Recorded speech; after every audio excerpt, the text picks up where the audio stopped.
हमारे हिंदू सनातन धर्म में किसी भी शुभ कार्य को करने से पहले लाल और पीले रंग के बने कलावे को बांधने की परंपरा चली आ रही है। हमारे शास्त्रों में भी इसे बेहद शुभ माना गया है। इसे रक्षा सूत्र के नाम से भी जाना जाता है। ज्योतिषाचार्य पंडित पंकज पाठक ने लोकल 18 से खास बातचीत में बताया कि रक्षा सूत्र को हाथ में बांधने से व्यक्ति हर तरह की रक्षा होती है, वहीं व्यक्ति के जीवन में आने वाली समस्याएं दूर होती है। आइए कलावा बांधने और उतारने के नियम जानें। देखिए, हमारे पुराणों में एक मंत्र आया है, ग्रह यज्ञ फल वाप्तये कंकण सूत्रम निर्मितम हस्ते बदनामी शोभे तुम जीवम शरदाम शताम। यदि हम हमारे हाथ में रक्षा सूत्र बांधते हैं या हमेशा बंधा रहने देते हैं तो निश्चित ही हमारे जीवन में शुभता की प्राप्ति होती है, रक्षा की प्राप्ति होती है और भगवान की कृपा हमारे ऊपर बनी रहती है। इसको कहीं कहीं रक्षा सूत्र कहते हैं, कोई इसको मौली कहता, कोई इसको कलावा भी कहता है। तो हमारे धर्म में, सनातन धर्म में और हमारे धार्मिक अनुष्ठानों में इस कलावे को बांधना बड़ा शुभ माना जाता है। इसका बड़ा महत्व है। यह परंपरा हमारी कई युगों से चली आ रही है।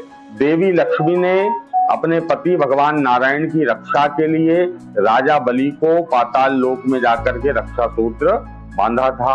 बहनें अपने भाई के कल्याण के लिए, भाई की रक्षा की कामना के लिए भाई के हाथ में कलावा बांधती हैं और उसके अलावा ब्राह्मण और गुरुजन जो हैं तो अपने शिष्य यजमानों के भी हाथ में कलावा बांधते हैं। तो कलावा बांधने से निश्चित ही हमारे जीवन में शुभता की प्राप्ति होती है, हमारी रक्षा होती है। और प्रत्येक सनातनी व्यक्ति को, प्रत्येक हिंदू व्यक्ति को अपने हाथ में हमेशा कलावा बांध करके रखना चाहिए।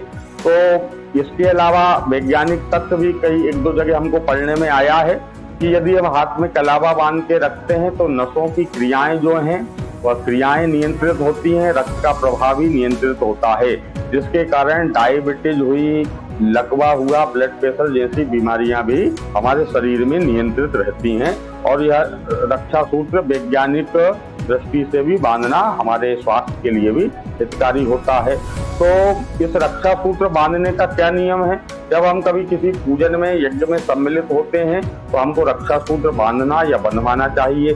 शुभ मुहूर्त में, शुभ अनुष्ठानों में हमको रक्षा सूत्र बंधवाना चाहिए और हाथ में अक्षत लेकर के मंत्रों के द्वारा 3 बार, 5 बार, 7 बार या 11 बार लपेट करके उस रक्षा सूत्र को हाथ में बंधवाना चाहिए।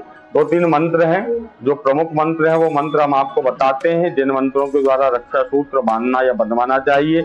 एक मंत्र है येन बद्धो बलि राजा दानवेंद्रो महाबलहा, और दूसरा मंत्र है यदा वदनं दाक्षायणा हिरण्यगुं तथानिकाय सुमनस्य मानाहा।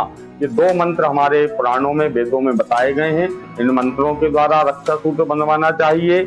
स्त्रियों को अपने लेफ्ट अर्थात उल्टे हाथ में रक्षा सूत्र बंधवाना चाहिए और पुरुषों को अपने राइट हैंड में अर्थात सीधे हाथ में रक्षा सूत्र बांधना या बंधवाना चाहिए। और इसको उतारने का नियम यह है कि जब हम नया रक्षा सूत्र अपने हाथ में धारण करते हैं तो पुराने रक्षा सूत्र को हमको निकालना चाहिए।